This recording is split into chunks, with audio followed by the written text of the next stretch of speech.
Ladies and gentlemen, boys and girls, frogs and snakes, lizards and toads, Brian and Halo here at Triple B. Today we're going to check out the Pomona Reptile Super Show.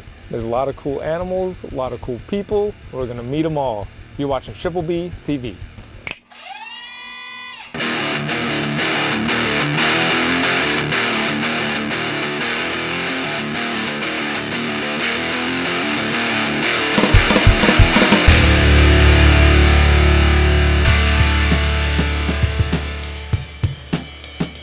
So before we check out the show, I just wanted to thank you guys for helping me have a successful live episode last week. And it was very special. Thanks to all you people who are watching and asking questions and making live everything it's supposed to be. Pretty soon I'm gonna start using my DSLRs for live so we can get this same high quality during the live shows, and I think that should be pretty freaking awesome. But we'll just have to wait and see if I can figure out how to do it. Halo, hi.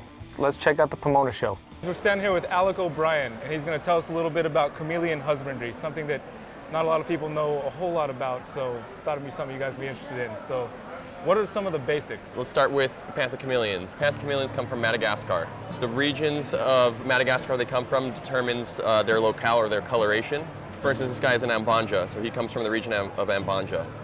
Pretty much all of Madagascar is, for the most part, tropical, at least where they come from. And they live up in the trees, they're arboreal, so their cage setup needs to be geared towards an arboreal kind of tropical reptile. Something like this. Perfect example is this. Being arboreal in nature, they like to climb. As you can see, this guy, he likes to climb. He feels most comfortable when he's up high. So for the most part, you want to have more of a vertically oriented cage. What's nice about this is that it has height, but it also has length. Because he's going to be spending the majority of the time up in the top, we want to give a lot of ability to get up there, access the lights, and have a lot of coverage so he can kind of hide if he wants. He can drink some water off the leaves. The plants can bring up the humidity.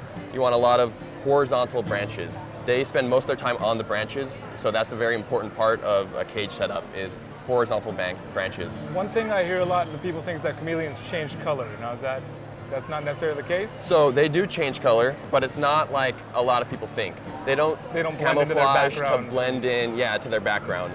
They'll change more based on their mood or to communicate with other ones. It can also be temperature related.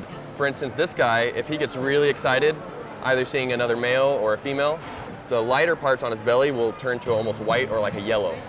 And his barring color will intensify to a deeper blue or brighter red. So they have a kind of base color that they stay, and they can kind of intensify or kind of darken based on that base color. Gotcha. They're beautiful animals, that's for sure. Right? Yeah, it's gorgeous. I mean, I'd love to keep a chameleon someday, but... And the thing is, they're not that hard to keep if you just get the right setup and you get the right information to start. So, as far as humidity, and you want to kind of have some natural rain almost? Yes, that's important. So to achieve that, chameleons, they don't really need it to be constantly humid, but a couple boosts of humidity throughout the day.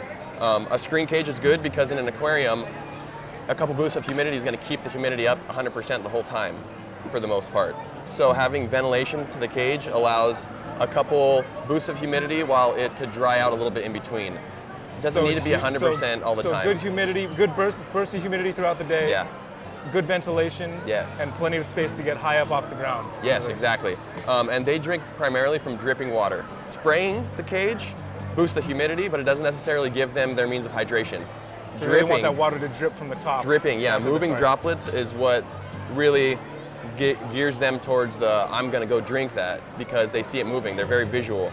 Same for their food and hunting. When it's moving around, both their eyes zoom in on it. So dropping water is what they register as a drinking source. Gotcha. So that's how they're gonna stay hydrated. The spraying boosts the humidity, and also it can provide a form of hygiene too.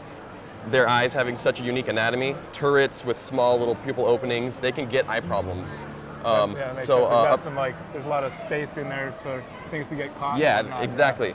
Prolonged misting allows them the ability to kind of flush their eyes, and you can see them moving their eyeballs around. They're clearly flushing their eyes out. Gotcha. So a misting system is really beneficial in that sense, because you can do a prolonged misting that allows them the chance to go for a couple minutes and be washing their eyes out, and I've seen them do it, which can't necessarily be achieved by just spraying them, because a lot of times they get too freaked out by a intense spray coming And they on don't them. have the time to do what they need to do. And they don't while have the that water's time. coming down. Yeah, so like at least a 10-minute session in the morning, and then another 5 or another 8-minute one later on in the day, 2 to 3. But a good solid one in the morning will allow them that chance to get hydrated, clean their eyes out, and a good humidity boost in the morning. So. No. Well, hey, I appreciate you taking the time to help us learn a little bit more about chameleons today, Absolutely. man. Really do. I'm glad to share information because, like I said, they kind of get a bad rap, but as being hard to care for. Yeah, as being like too sensitive and difficult to care for. But once you get the right setup and you get the right information, they're actually very hardy in captivity. Awesome. And I would definitely go with a captive bred because that's going to make a huge difference. Of course. Any animal, Yeah. I think captive bred is the way to go. Definitely. Sure. Right on, man. I appreciate it, dude. Absolutely. Let me get this guy. Yeah, totally. Thank you. Yeah, no problem. And you did great, man. He would be shaking your hand too.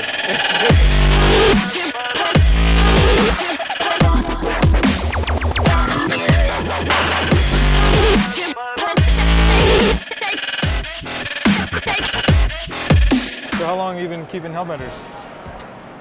About 5 years. 5 years? Yep. And how did you come to keep something like that? I mean, that's not something you see every day. You never see that in a pet store. Never. No, I did an exchange with a former curator of a zoo. Okay. So, collected under permit in his private collection. Okay. Cool. And they're from back east. Yep. New York, Pennsylvania, Ohio, West Virginia, Kentucky. What is it that sets a hellbender apart from any other salamander? It's in its own family with the giant salamanders. Okay. Cryptobranchidae. So, hellbender, Chinese and Japanese giant salamander. Gotcha. What do they usually eat? Crayfish, Crayfish. night crawlers. And is he full size? Or? Yeah, that's a big one. It's a female. Okay.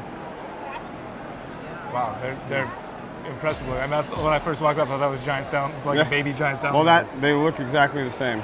So, very kind of slow moving. Mm-hmm. Yeah. It's just a miniature version of the giant salamander. Really cool. Yeah, thanks.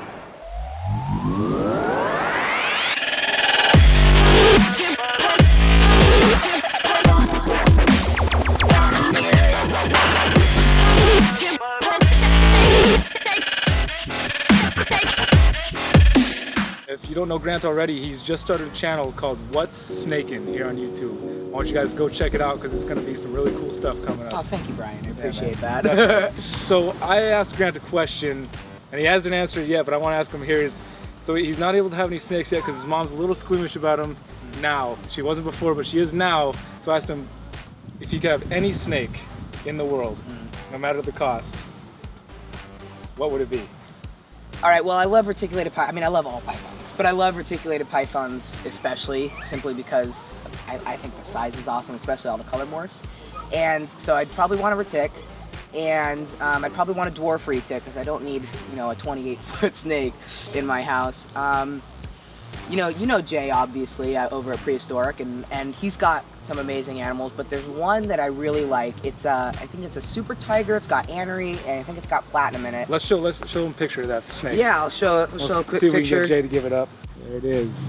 That's the snake I'd want right there. That's the dream snake. Right there, absolutely. Right on there. And again, I think, so he doesn't even really know what's in it. Neither does Tim, neither does no one there knows what it is. But I think Jay seems to think it's got super tiger, anery, and platinum in it. So that would probably be the snake I'd want. And it's a dwarf on top of that. Cool, man. Yeah, super awesome. All right, guys, well, make sure you check out Grant's channel, What's Snakin', and we'll see you guys again on Sunday.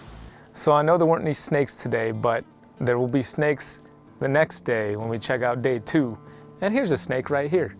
But that chameleon is super cool, right? Man, thing's colors are just off the hook. Thank you guys for watching. Stay tuned for next week when we do day 2 of the Pomona show. You guys take care.